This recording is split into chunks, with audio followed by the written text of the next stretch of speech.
Dice la palabra del Señor en Jeremías capítulo 29, verso 4. Así ha dicho el Señor de los ejércitos, Dios de Israel, a todos los de la cautividad que hice, escuche, que hice transportar de Jerusalén a Babilonia. Es tremenda estas palabras, a mí me parecen impresionantes. Dios le manda al pueblo que está en cautiverio, le manda a Jeremías. Jeremías compartió parte del cautiverio babilónico de Israel. Jeremías lo compartió con ellos. Y Dios le manda decir, así ha dicho el Señor, a todos los de la cautividad, ojo, que hice transportar a Jerusalén, de Jerusalén a Babilonia. A mí, cuando yo estudiaba ese pasaje, es que a veces estudiamos, pero no le ponemos como la lupa a ciertas palabritas. Si uno quitara esa palabra que hice transportar, estaría diciendo a todos los de la cautividad de Jerusalén en Babilonia. Pero luego uno le pone la lupa a esa palabrita, que hice transportar. O sea, palabras más, palabras menos, fue Dios. Tremendo eso. Por eso el tema que quiero compartir en esta mañana, en este día, con el ánimo o con el deseo de darles una palabra de ánimo, es aguanta un poco más. Así que si alguien le pregunta, ¿cuál fue el tema de hoy? Póngalo ahí, póngalo. Aguanta un poco más. Y le decía que estas palabras me parecen impresionantes y más cuando es Dios mismo quien se las está atribuyendo. O sea, es Dios, fui yo. ¿Pueden creerlo, hermanos? Dios le está diciendo a Israel, oiga, que fue él y no Nabucodonosor, ni su general Nebuzaradán, quien los llevó al cautiverio, quien los pasó por todo eso. Por eso les decía, si uno quita las palabritas que hice transportar de Jerusalén, si quitáramos esas palabras, entonces el texto estaría diciendo, así ha dicho el Señor de los ejércitos, Dios de Israel, a todos los de la cautividad de Jerusalén en Babilonia. O sea, que están en Jerusalén. Pero al estar estas palabritas ahí, que hice transportar, Dios les está diciendo que no fue ningún ejército babilónico, que no fue ningún Nabucodonosor ni su general, que fue Dios mismo. Dios mismo los hizo transportar al cautiverio babilónico. Pudiera alguien preguntar, ¿por qué?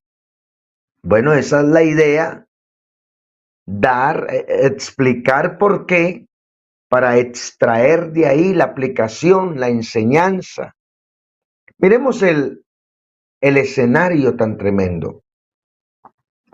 Ese día fue uno de los peores días que haya vivido el pueblo judío. Entre muchos, pero ese está entre los peores. El asedio, cómo sitiaron a Jerusalén, cómo la sometieron a una hambruna extrema, cómo el pueblo desfallecía. Logran ingresar a Jerusalén el ejército de Nabucodonosor.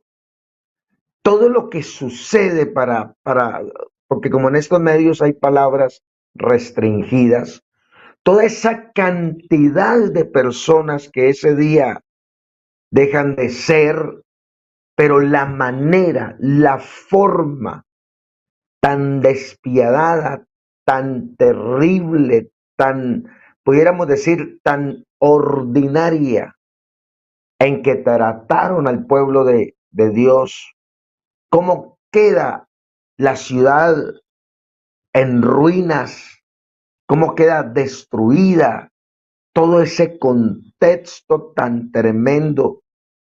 Luego viene esa fila enorme de cautivos que van en humillación, padres sin hijos, hijos sin sus padres, huérfanos, familias destruidas, fraccionadas, acabadas.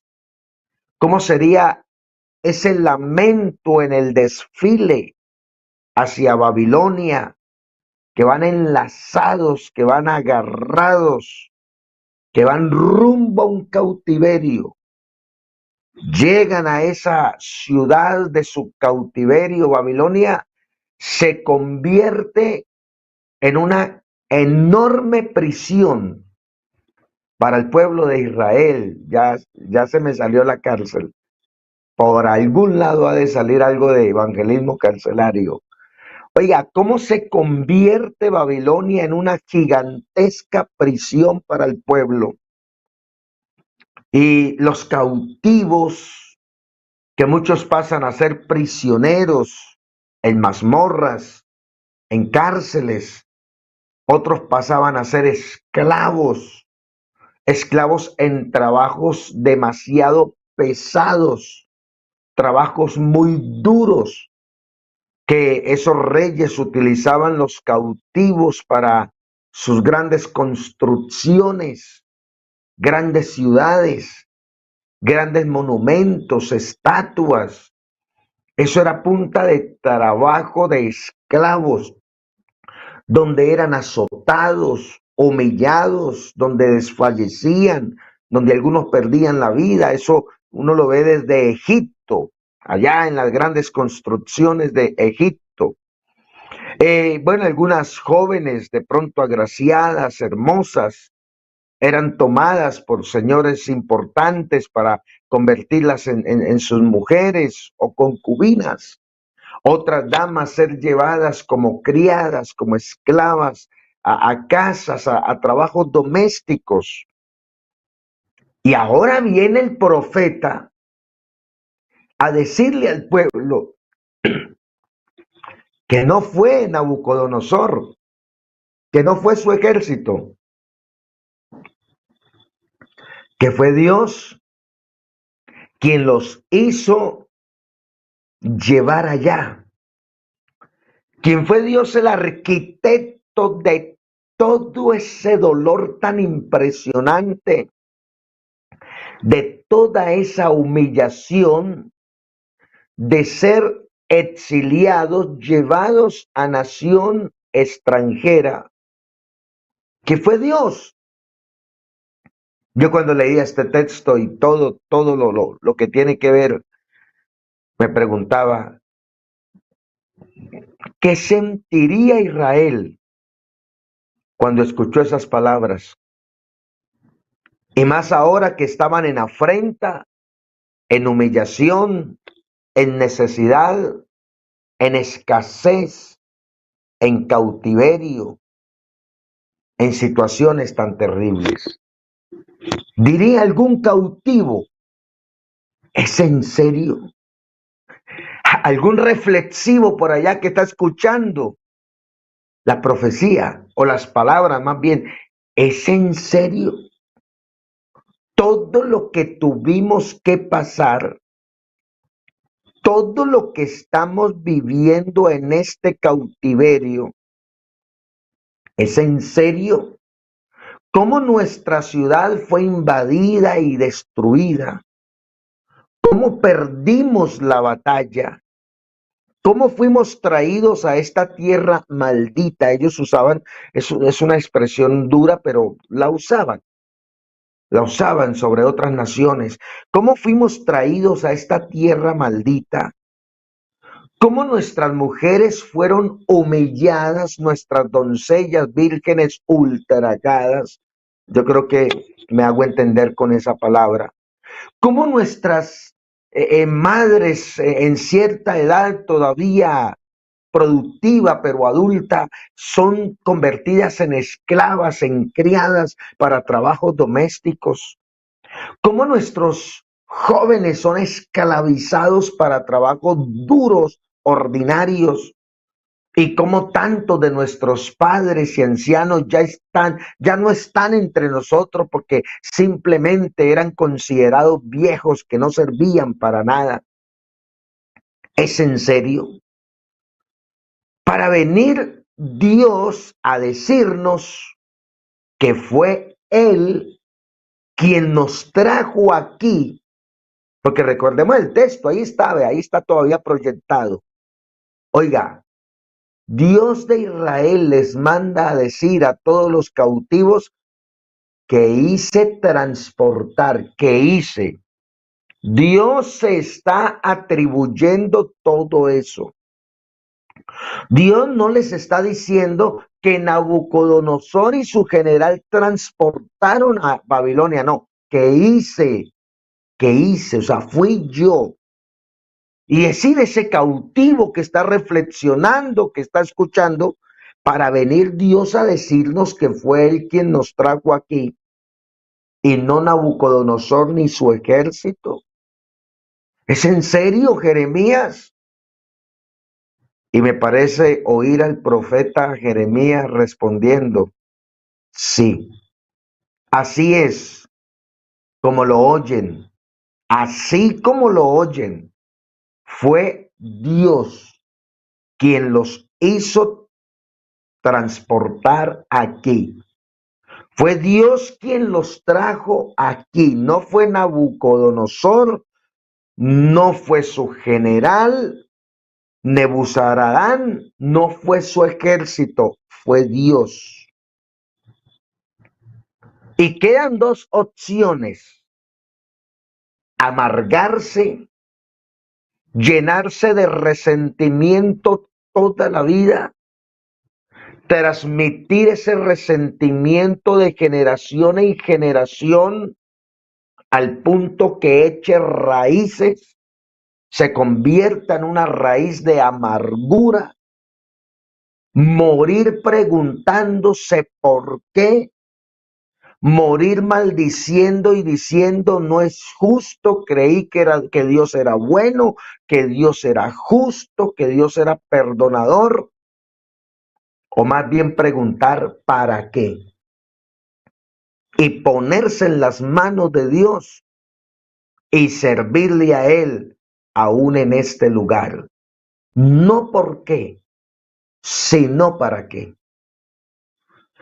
Porque Dios los llevó allá, hermanos, para que entendieran que por encima de todo, lo más importante es Dios. No es el lugar, es quien está en el lugar. Que lo más importante es tenerlo a Él, sin importar el lugar. Permítame ser repetitivo, no es el lugar, sino quién está en el lugar. Que lo más importante para que entendieran que lo más importante es tener a Dios, su presencia, su gracia, su amor y su bondad. Dios tuvo que llevarlos allá. Resulta que Israel, en la comodidad de la abundancia, los que pudieron entrar, porque ahora el hermano hablaba de todo eso del desierto y de la dureza de corazón, al punto que Dios dice, y juré en mi ira que no entrarían en mi reposo, refiriéndose a la tierra prometida como el reposo, a eso se refería, no entrarán a la tierra que juré a sus padres. Pero ¿quiénes no entrarían? Esos viejos, esos padres, porque al final de cuentas siempre entró una generación más nueva de jóvenes, de adolescentes. Pero en la comodidad de la abundancia, donde heredaron casas que no habían construido, tal cual como Dios se los había dicho allá en Deuteronomio. Ustedes entrarán a una ciudad, a una tierra y heredarán casas que no han construido, donde heredaron cultivos que no habían plantado, donde heredaron animales que no habían tenido, no habían, digamos, alimentado, tratado, donde heredaron riquezas que no eran de ellos. En esa comodidad de la abundancia, se habían acostumbrado tanto al templo, los lujos del templo, la hermosura del templo, las riquezas del templo. Recuerda que en tiempos de Jesús ya ese es otro templo que le ha construido el gobernante y ellos le dicen a Jesús, mira este templo, Señor, mira sus acabados, mira su arquitectura, mira sus lujos, mira, Señor, sus cosas tan hermosas. Siempre habían sentido admiración por los templos y era motivo de orgullo para ellos, era una insignia. Eso era un ícono para ellos. Hablaban del templo con orgullo, con altivez. Oiga, se habían acostumbrado tanto a sus cultos, por decir así, a los sacerdotes y a sus vestimentas, que llegaron a pensar que sin esas cosas no podrían vivir. Y olvidaron quién los había sostenido durante toda la vida. Se olvidaron de quién los había sacado de Egipto con mano firme, con mano poderosa, con mano extendida. Se olvidaron de las maravillas en Egipto. Se olvidaron cómo cada plaga era un ataque frontal y directo contra una deidad egipcia, mientras que el pueblo no sufría nada. Mientras moría el ganado de los egipcios, el de Israel estaba en pie. Mientras habían tinieblas densas en Egipto, Israel tenía luz. Mientras allá caían tumores y plagas, Israel estaba bien. Se olvidaron que cuando divagaron por el desierto 40 años, oiga, 40 años, nunca, jamás les faltó nada, aunque les hubiera faltado todo. Suena raro, permítame entonces decirlo en comillas. Nunca les faltó nada, aunque en el desierto les faltó todo. Me voy a explicar. En el desierto no tuvieron una gran ciudad, no tuvieron un gran ni hermoso templo, no tuvieron las riquezas en el desierto. Pero en el desierto, aunque no tuvieron esas cosas, la columna de fuego jamás se apagó para guardarlos del frío espantoso de la noche y para brindar protección contra las fieras, las serpientes, los escorpiones y otros animales. En el desierto, la nube jamás se derritió, porque mientras en la noche tenían una columna de fuego para alumbrarlos y protegerlos, en el día tenían la columna de nube para protegerlos de las de los calores del sol tan impresionante.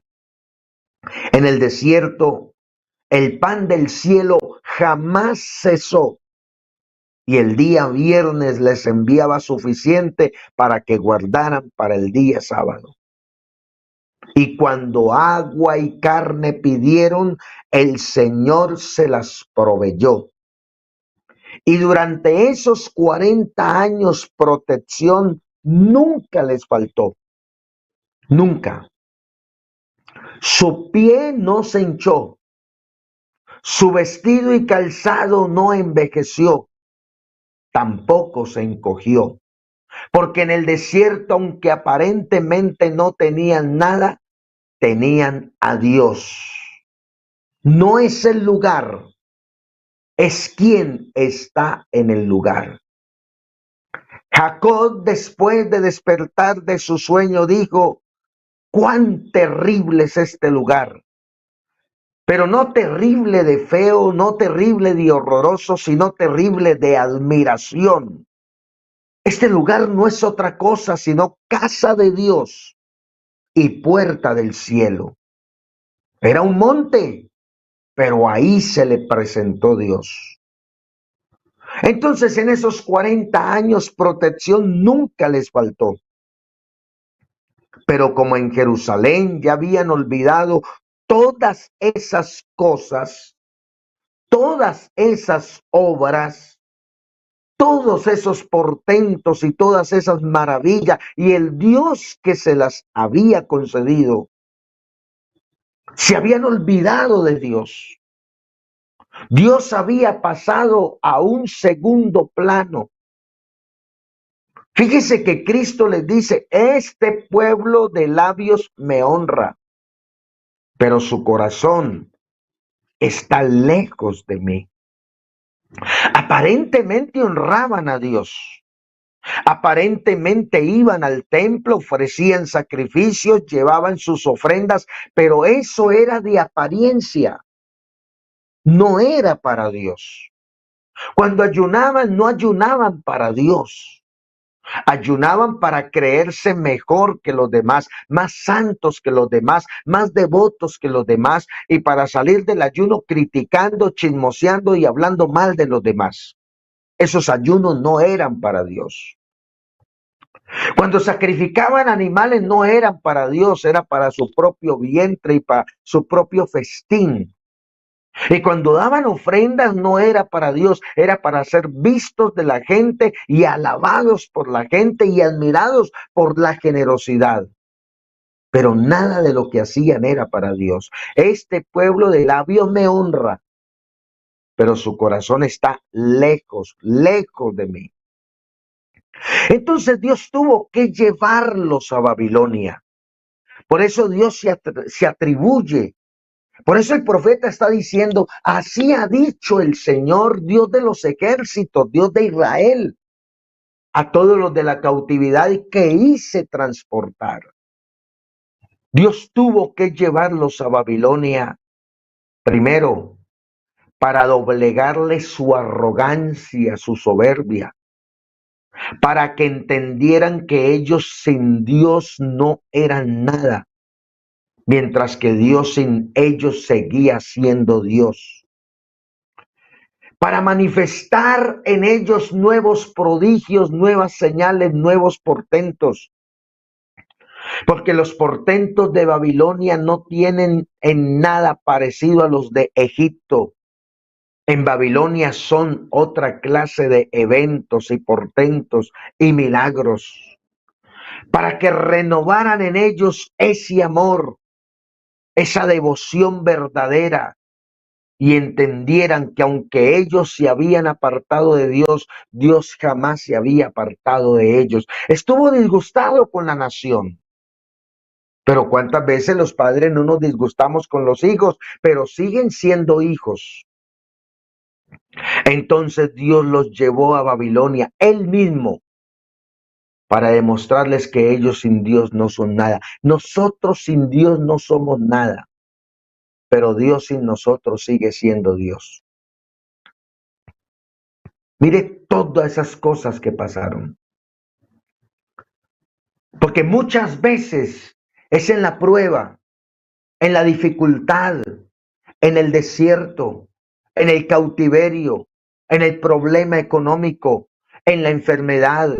Es en ese desierto que representa todas esas situaciones que vemos la gloria de Dios y no en el palacio. En el palacio jamás Moisés, mientras hizo parte de la corte, mientras hizo parte de los nobles y de los príncipes, mientras ostentó el título de príncipe, jamás vio caer pan del cielo. Eso lo vio en el desierto. Jamás vio que de peñas brotaran fuentes de agua. Eso lo vio en el desierto. Jamás vio que el vestido durara 40 años y no envejeciera, ni se acabara, ni se encogieran el calzado. Eso lo vio en el desierto. En el desierto.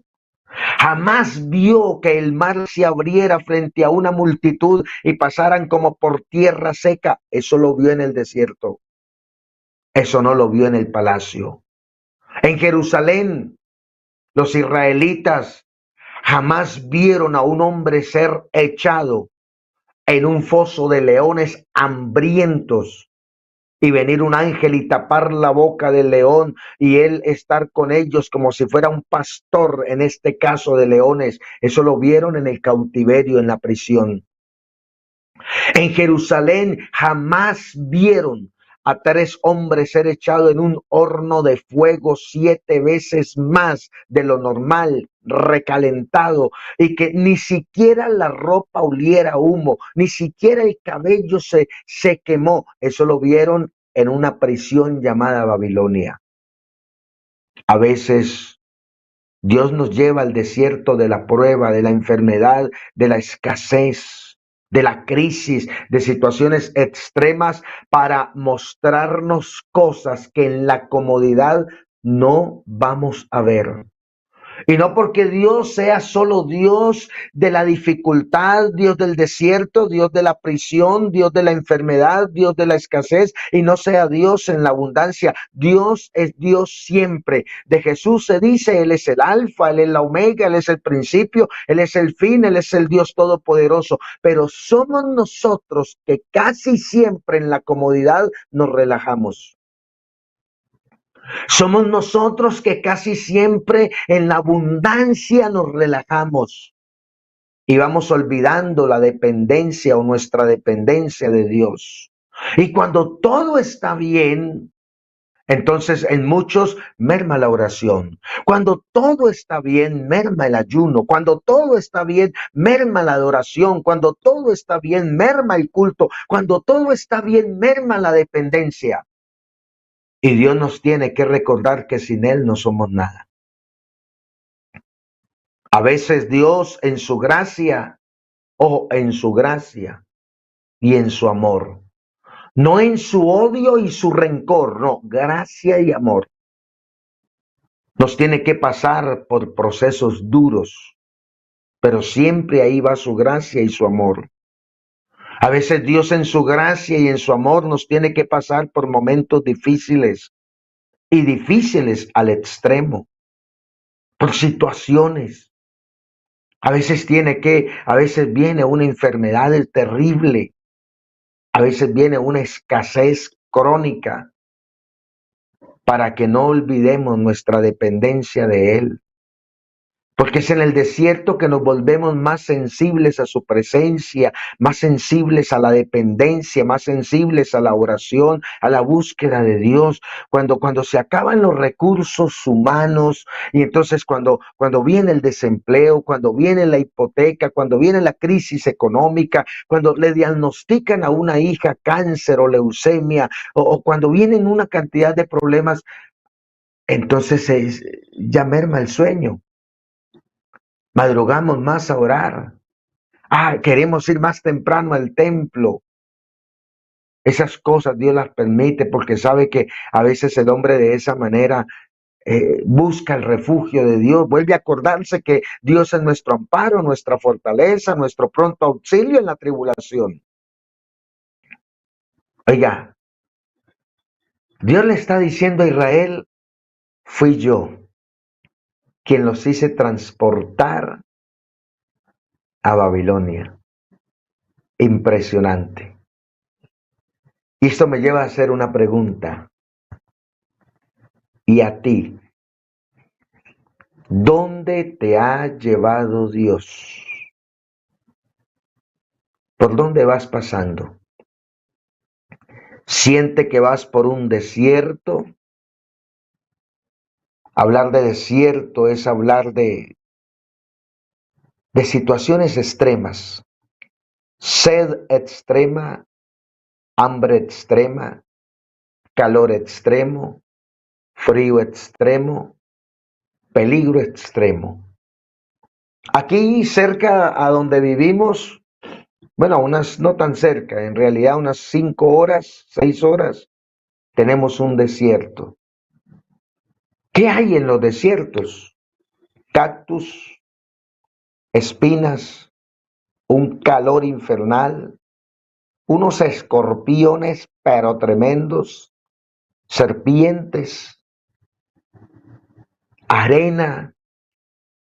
Eso es calor arriba, calor abajo, porque esa arena se recalienta, sed extrema, pero a veces también estamos como en una prisión, como que es una prisión, como un laberinto sin salida.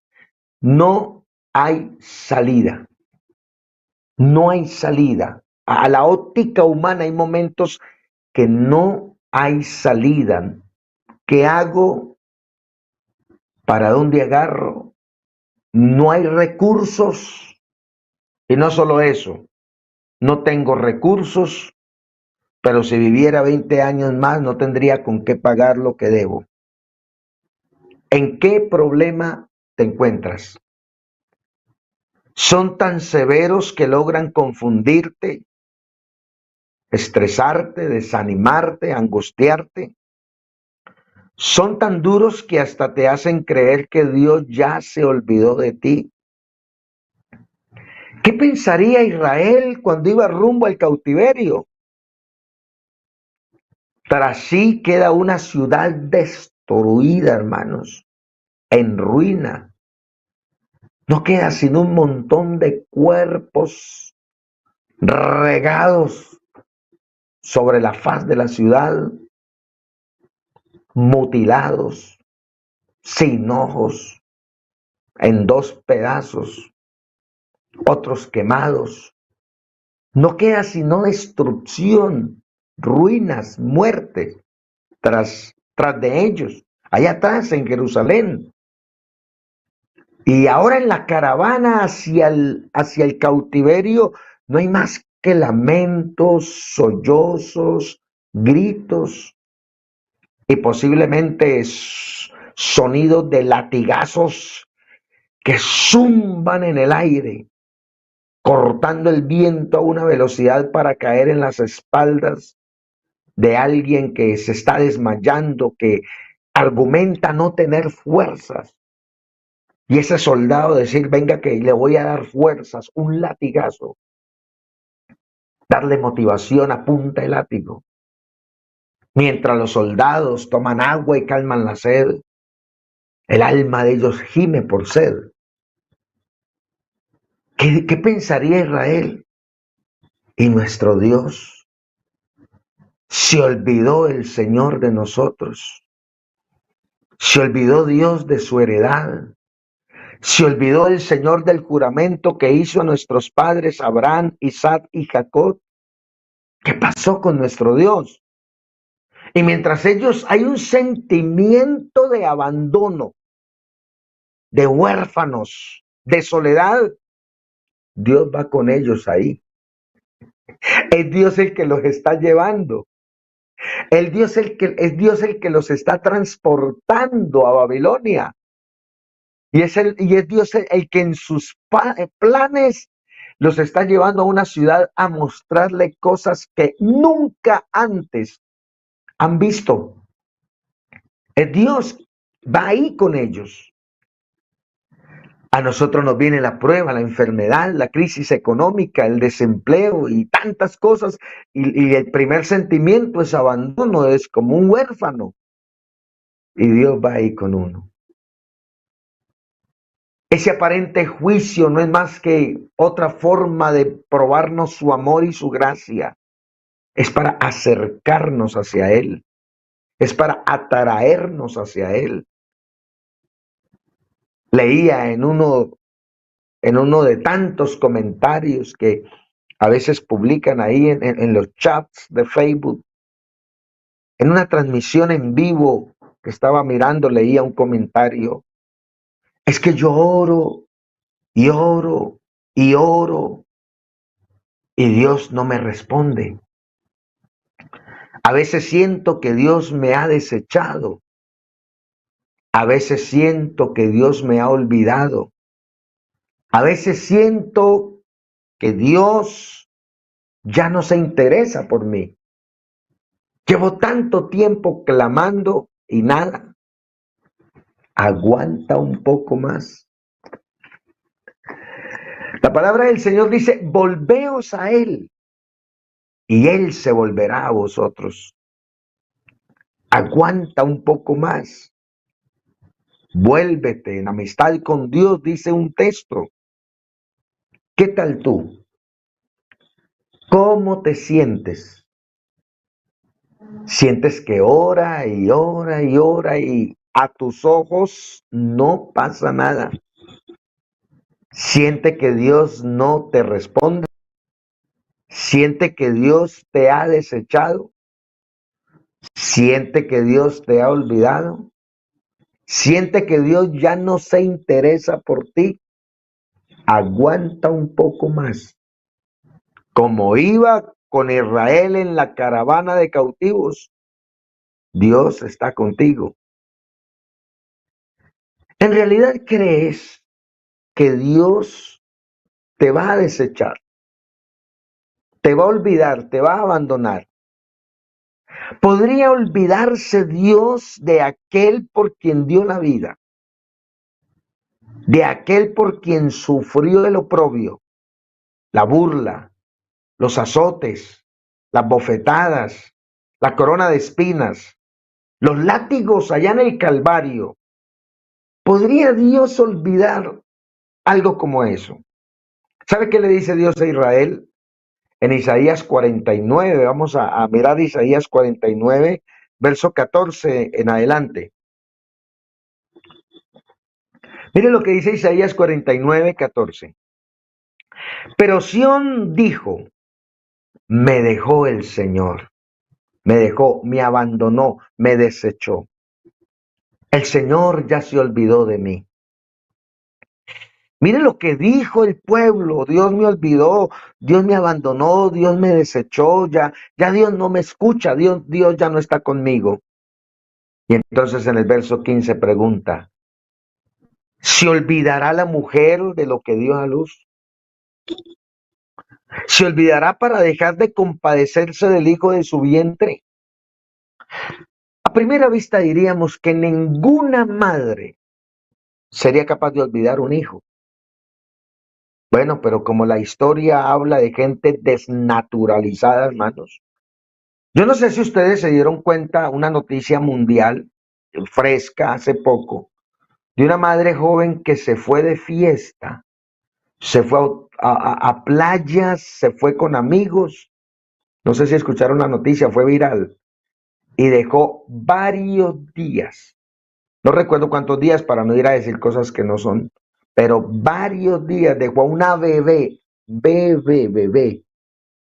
en la cuna, allá solita, porque estaba estresada del encierro, tenía estrés posparto, porque necesitaba divertirse, necesitaba compartir con sus amigos, y dejó esa criaturita varios días llorando y lentamente yéndose del hambre. Cuando encontraron la niña y en todos los estudios se dieron cuenta que la niña en su instinto de convivencia o el bebé cogía de las propias heces del excremento de ella y se lo llevaba a la boquita como si fuera una compota. Eso encontraron todos los investigadores. La mujer fue condenada a cadena perpetua. No sé si ustedes escucharon la noticia. Entonces el Señor dice, ¿se olvidará la mujer de lo que dio a luz para dejar de compadecerse del hijo de su vientre? Aparentemente la pregunta está diciendo que no, pero luego dice, aunque olvide ella, porque sí, sí hay casos, aunque ella olvide, yo nunca, otro sinónimo para nunca, jamás me olvidaré de ti, jamás. El verso 16 da la razón del por qué jamás se olvidará de ti. Y la razón es, he aquí que en las palmas de las manos te tengo esculpida. Delante de mí están siempre tus muros. Claro, alguien dirá, pero es que eso fue dicho a Sion, a Jerusalén. Ay, hermano. Y la obra que Dios hizo en el Calvario no fue por el mundo entero. Porque de tal manera amó Dios al mundo, ¿no lo dice la Biblia? Que ha dado a su Hijo, amó tanto Dios al mundo, que dio a su Hijo unigénito para entregarlo a morir en la cruz del Calvario por nosotros. El justo por los injustos, el santo por los pecadores, el inocente por los condenados, porque ni siquiera íbamos a ser condenados. El que no cree ya ha sido condenado. Ya en Deuteronomios capítulo 8, versos 15 y 16 les había dicho que fue Él quien los hizo caminar por un desierto grande y espantoso, lleno de serpientes ardientes y de escorpiones y de sed, donde no había agua, que fue Él quien los afligió y probó. Pero mire lo que dice, para a la postre haceros bien. Deuteronomios 8, 15 y 16. Ojo, para a la postre hacerles bien. Muchas veces Dios nos lleva por un desierto, muchas veces estamos como en una prisión. Aguanta un poco más.